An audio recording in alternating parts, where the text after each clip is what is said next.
on the test server, I will show you my Dwarves only team. The team that's gonna wreck everybody. Well, you're gonna have to see that over on Dead with Jedi's channel. He's gonna be posting the video of the live fights that we did yesterday.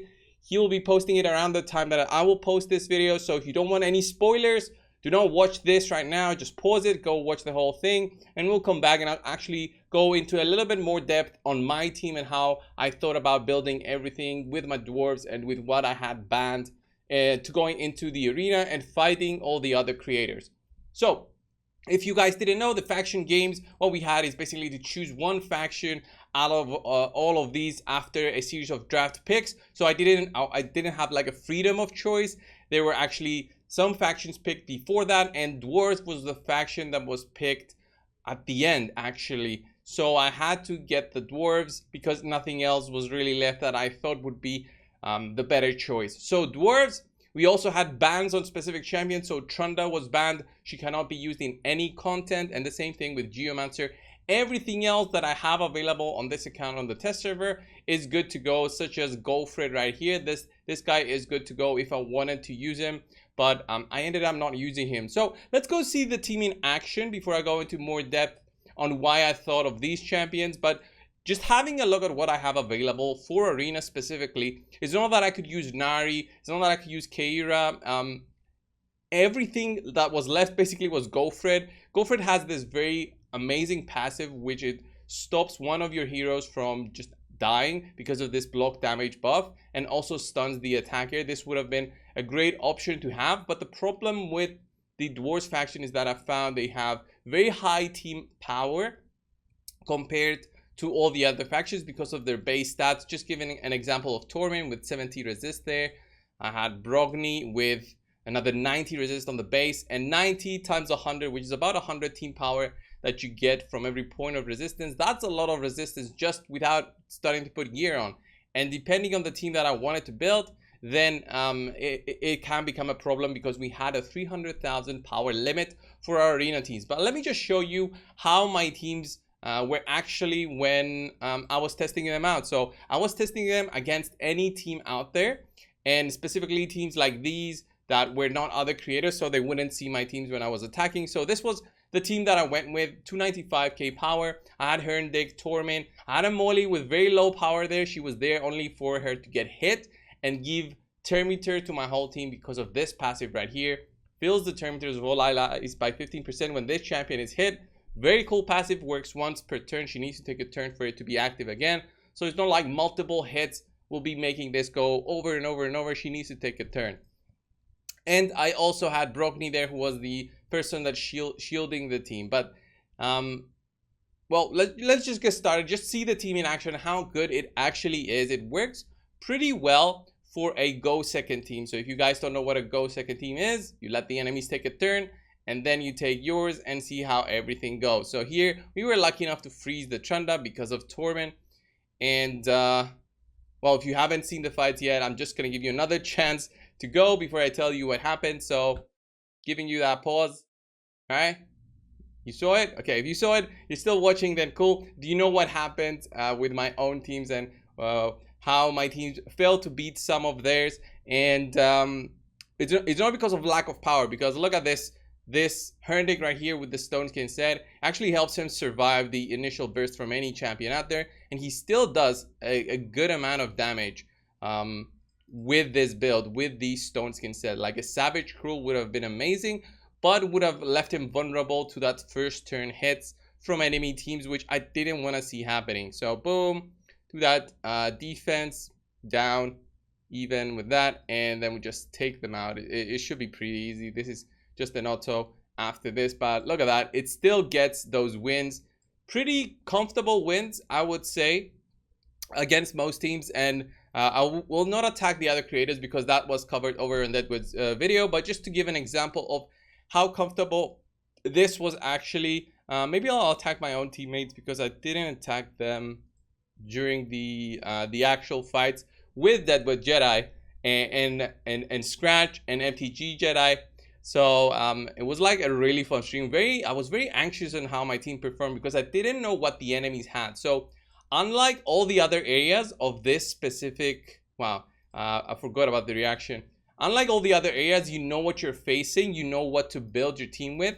This one, you were facing the unknown, okay? The reason for that is that we didn't know what defense the enemy content creators would have. Any of the content creators would have. So we didn't know what we should build specifically against to beat those. And it's really, you're trying to build the best with what you have available. The dwarves don't have that much available on their own. Usually you get 1 or 2 champions from the dwarf faction and you build a team. It's not like you can build a whole team with them, which will work much better than, you know, other factions. I would say the demon spawn has the most champions that you can work with. The undead hordes, which Scratch had amazing champions to work with. And I would say the next one would have been probably, for me personally, to use for just arena, probably would have been dark elves. I would say you could build a very solid team with dark elves. So you see that this team has no problem on offense, and that's how I went with it. It's basically a very tanky team because of the shields from Brogni. The extra shields then from Brogni help everybody survive. He's got resistance, that's why the team power is so high, and that resistance helps Brogni to get to resist any of the effects from enemies. So let's have a look at this team right here. I just wonder on if I can beat Smiley's team here, especially with this dude right there, Foley. It's gonna be dangerous, but look at that. We protect everybody, big shields coming in. And what I will try to do is just take out one of them. The reaction there was nasty, so Torm in there, we get a counter attack. I don't think Foley will have the power to take me down, especially with the attack up that was removed. Maybe Brogni. Oh, look at that. 1 health left, and we managed to kill him because of the reflex coming in from Brogni's shield. So we may be able to land the provoke there. Now we got resisted. That is fine. There's the revive with block damage on. That is annoying. Let's try to do the A2 here. We did manage to land some debuffs. Not so many, and actually this Foley will take a turn now, and probably Smiley will smack my own team. But I wonder how hard he's gonna hit. He's probably gonna hit hard on that Molly, but we'll see.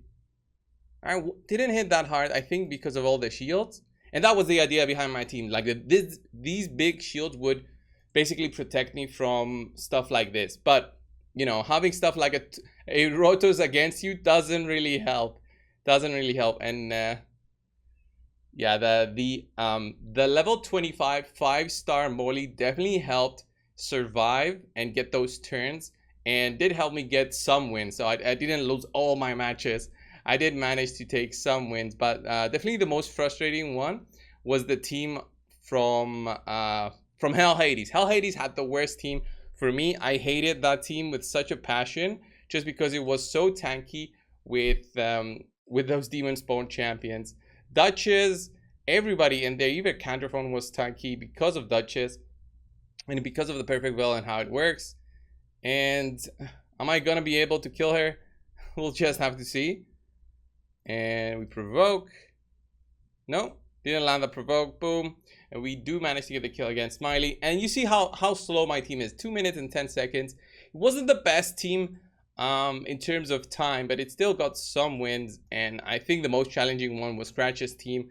Look at that right there with the Rotos. It was insane. Like, if I try it again, I don't think I can beat it, even without the stress of being like a live interaction. The Rotos in there, plus the protection of all the stone skin sets, the high shields, makes it very difficult to survive. My Molly just gets one shotted there, and it's pretty much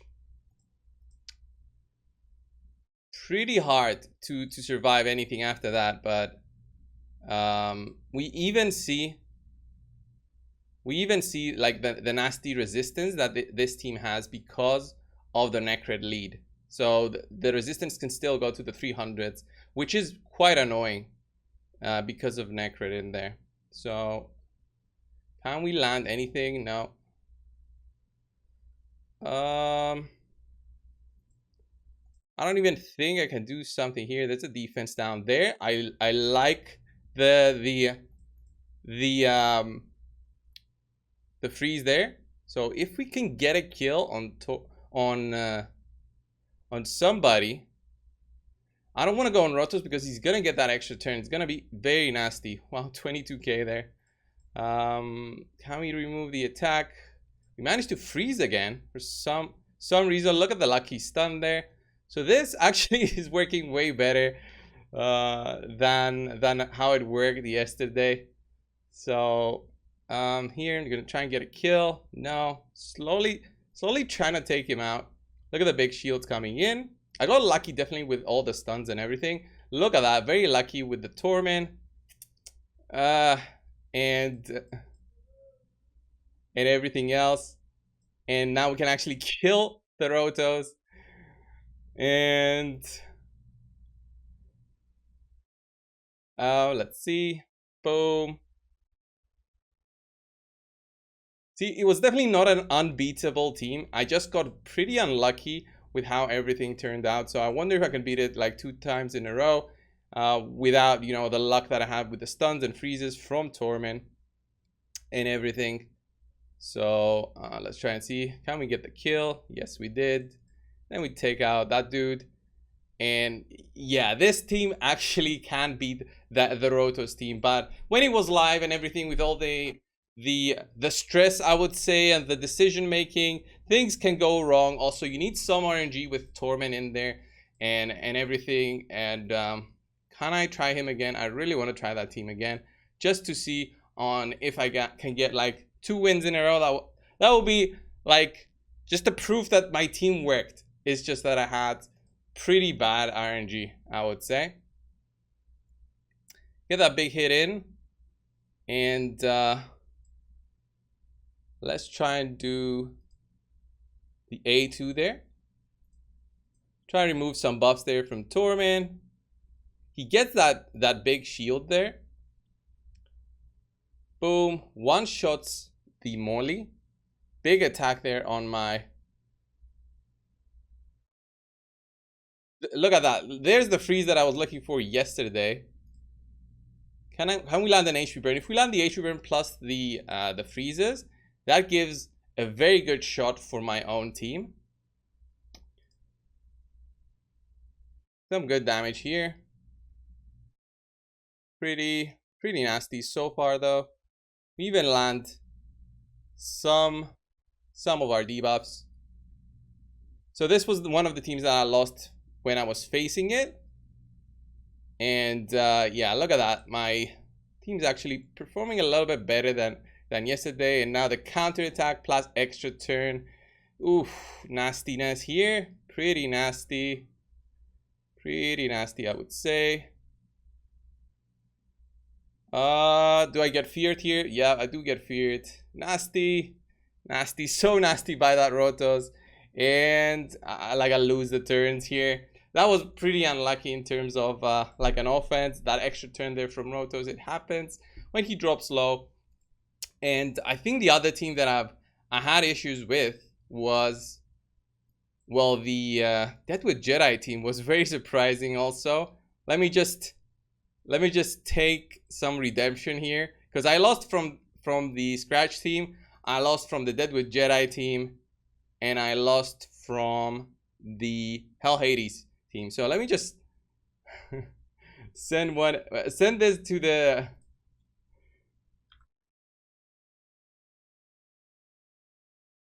all right.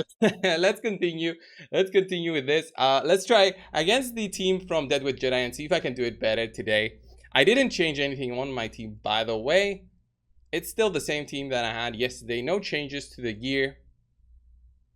Get a kill there. So what I did yesterday, which was wrong, I think, is when I attacked this Leorius, and that basically helped him gain more damage because he was lower in health. So what I could do here is like an A1, which I don't want to do really. Oof, the stuns there. Leorius gets the big burst. Oh, the Leorius plus the block devos basically just destroys me there in terms of what I can do. So there's no you know, chance for me to do anything. So if I can try to beat these again, like I wonder if I can do anything. He's with the immunity set, which is so good. I'm thinking that this dude here was running 600 accuracy on the. So what can I do here that can't be any different? Let's say if I do the defense down, it's gonna do anything? No. I can do the A3 here, which will fully deplete his turn meter. That might be something I can consider. Fully deplete the turn meter, then do an A1. Yeah, and then maybe I can try and do something here, but it will be very difficult. Yeah, the stuns there basically lock me out. Oof, the corner with the burst.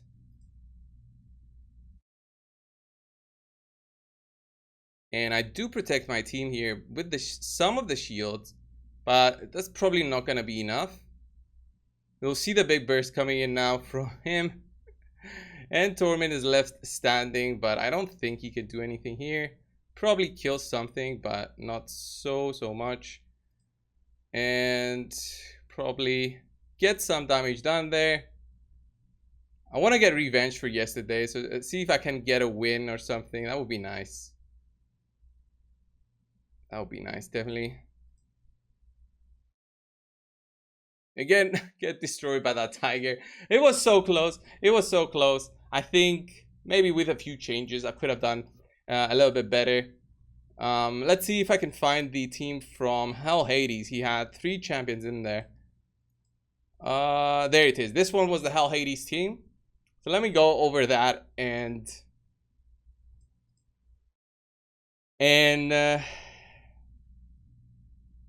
try and see if I can take my revenge against this team. Let's see. Can this actually kill Cadrifor? No, it was a weak hit, which was nasty.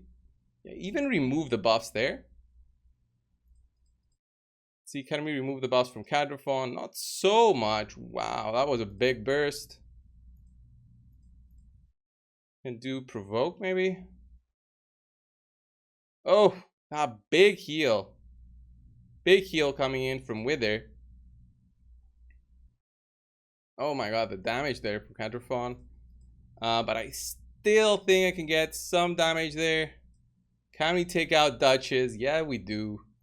And oh man. And you didn't see it. It was Hell Hades team that couldn't beat. It was Scratch's team I couldn't beat, and it was also Deadwood Jedi's team that I couldn't beat.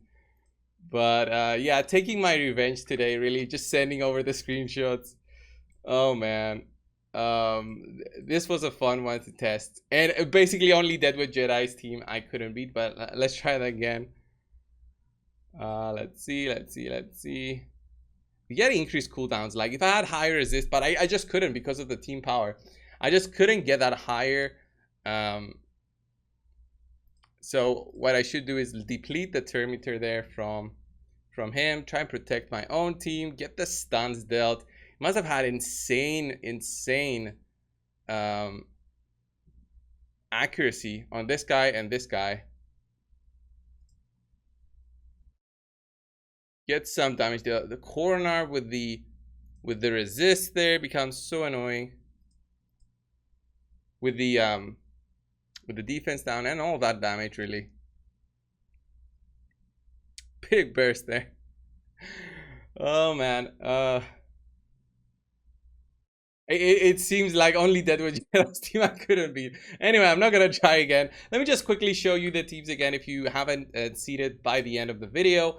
I had Torment in a stun set with critical damage and Helm Smasher there for the extra damage with the counter attack chances from the defense tree, running a good 336 accuracy. The resistance I didn't even try, but I got it because of the high bases that everybody has. The Faction Guardians, also the Great Hole. That was basically what caused me to need less power on all of my champions. A good example is Underpriest Broken, where I had to drop his resistance all the time because of the team power limitations, and I had him at the start I had him at 650. Then I had to start dropping it because that was giving him a lot of power. 510, 295 speed, 87,000 health with 295 speed, and the Bulwark Mastery to reduce the damage taken by my allies. A very strong team indeed, and unfortunately it didn't work in the end. I got the bronze medal. Here's my Herndig with the Stone Skin set and a Cruel set, running at a 178, 230 crit damage, 6.1k attack, and 196 accuracy, which is okay. And of course, the same kind of masteries with Helm Smasher and the Retribution masteries to basically attack back. I also had Mountain King there on defense. I think the Mountain King wasn't that strong. You need very good gear on him, and very good gear gives him a lot of power. My normal Mountain King has like 120,000 power with better stats than this on a relentless 230 speed, running more crit damage and more health, and more damage overall. But when you have limitations in team power, maybe this was also another mistake that I did, using him instead of, let's say, Herndig on defense. Maybe that would have been a good choice because of the Stone Skin set, and it would have helped him survive a little bit. Which else did I not showcase for this one? Of course, the Torment I showcased, but let's go over Molly. Molly was such an amazing, fun pick because she had a Swift Parry that I crafted with four stars. Wasn't so high in power. It had one piece that I have on Dwarves, and I give it to her. That had a lot of power, unfortunately, but I didn't have any other options. She's fully booked. Everybody's fully booked here. And masteries, you give her a little bit of masteries, and of course the Cycle of Revenge. I just wonder on how much power she would get if I got her to 60 and maybe get that 6 star there. Like, let's say she's at 19,000 power now. If I got her here to level 50, she would have jumped to 23,000. And then when you do rank them up, she would lose a little bit of power because of the levels, but I just wonder because of the stars if that would have made a difference. So she's still at 20,000. So she would have gained a little bit of power, which would have taken me above what I was trying to do. So what I was trying to do, by the way, is keep the teams at 30,000 power. And because of Molly and everything, Molly was there to keep the team under 300,000. So it would have worked for my offensive team, but my defensive team was gonna be 230 power above. So I didn't want to risk. That's why I didn't do it. I didn't want to risk it. I wasn't sure exactly on how much power she would gain to get that extra mastery. But anyway, guys, this was the video showcasing my Dwarves only team. I will be competing tomorrow, Sunday, again. It will be live over on Dead with Jedi's Twitch channel. We'll be competing for the Ice Golem with the Dwarves again. I hope that I get something better this time around. I will be building the team. I haven't worked at all on the team today. Unfortunately, I don't have all that time available, but I will do so and try to do my best, hoping to get another gold for Team CSI. Thank you guys for watching. Subscribe if you haven't. I'll see you in the next one. See ya.